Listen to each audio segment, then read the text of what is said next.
When I was 17 years old, I went to my friend's birthday party. Lots of teenagers were drinking illegally. However, I was never into that kind of stuff, so I just sat with other friends and we just talked. Then, one guy I had never met before joined the party and started talking to another group of people. Soon he turned to me and introduced himself as John. He was quite tall and had remarkably blue eyes. He seemed like a pretty nice guy at first, but he gradually started to act weird. He kept following me and seemed to have a strong obsession with me. One of my friends, Callum, saw my discomfort, so he said, "Quit it, man. Don't be a creep." John looked back at Callum, and the look in his eyes made my skin crawl. "Why?" "She's mine." What he said was kind of creepy, so I called my dad to come and get me. Callum stayed with me while I was waiting for my dad at the front of the house. "He's watching us," Callum told me, and my body went stiff. "Here, hold my hand.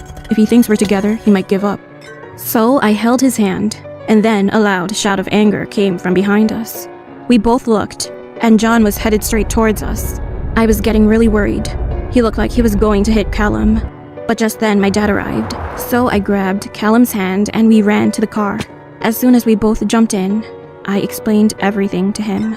When we dropped him off at his house and returned home, I was leaning over my bed and about to go to sleep, and then I heard the front gate open.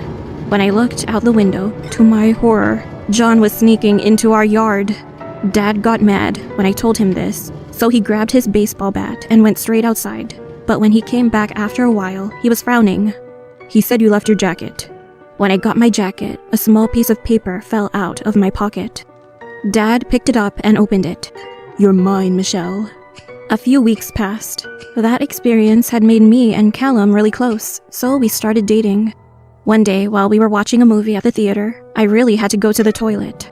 I rushed to the bathroom to avoid missing too much of the film. On my way back, at the door of the theater, John was there. He looked furious and was actually crying. Then he rushed towards me and said, "How could you do this to me?" I was baffled. "I haven't done anything to you." He just stood there, stared at me, so I rushed back into the theater and told Callum what was going on. We left the theater immediately. I was pretty nervous about what happened, but I also thought everything would be alright soon. However, I was totally wrong. A few days later, I was in my backyard working on my art project when I heard sobbing. I turned around and John was there, holding a small container of medication in his left hand. My legs began to tremble as he moved closer to me. "Why are you here?" I asked him. "I missed you, Michelle. I've been following you nearly every day. Are you with Callum just to make me jealous because it's working? But no, you are wrong." As John began smiling, my mouth went dry.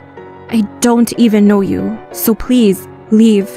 But when I said this, he began crying again as he pulled out a knife and pointed it at me. I screamed and began running towards my back fence. But before I reached it, he caught my shirt and pulled me to the ground. He held the knife to my cheek and then yelled, "I love you, Michelle. Nobody else can have you. You're mine."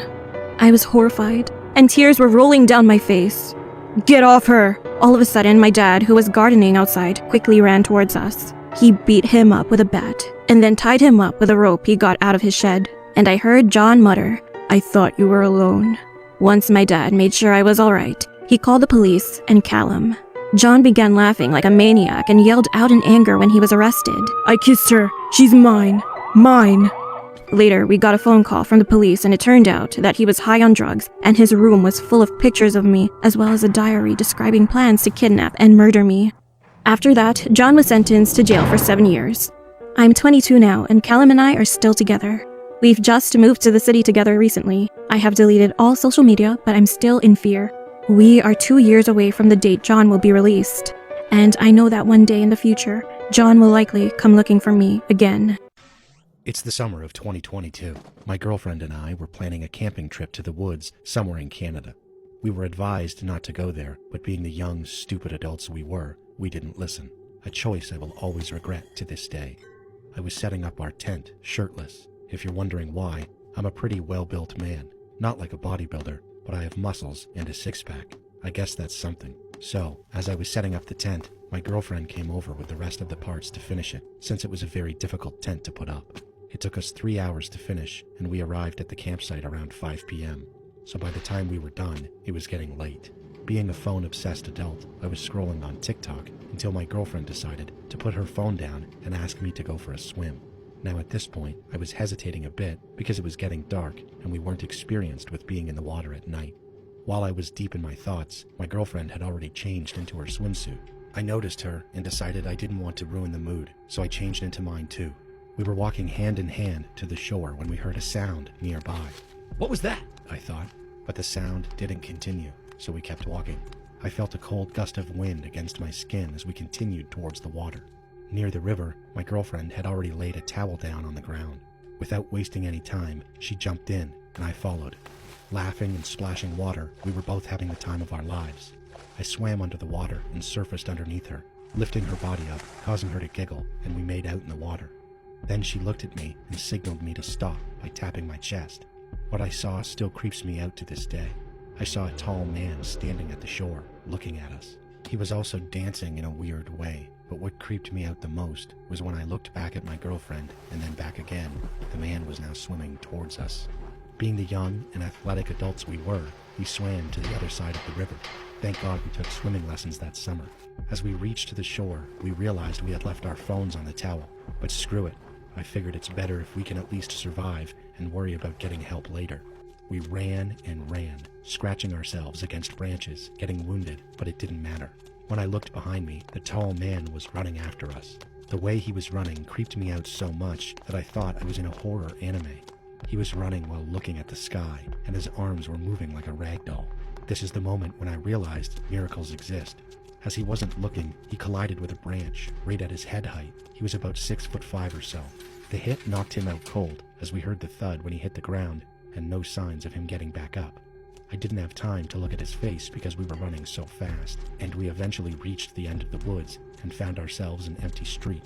We started walking along the road, and luckily, we eventually saw a car approaching. I hugged my girlfriend tightly as we embraced the moment of possibly getting to safety, and the car stopped next to us. The driver asked us what had happened. We explained everything, and she told us to get in. She brought us to the hospital, where my girlfriend and I were treated for the cuts and scrapes we got while running. We were then asked by the police what had happened. We told them everything, and they said they would look for the person. To this day, they have not been found. Like and subscribe.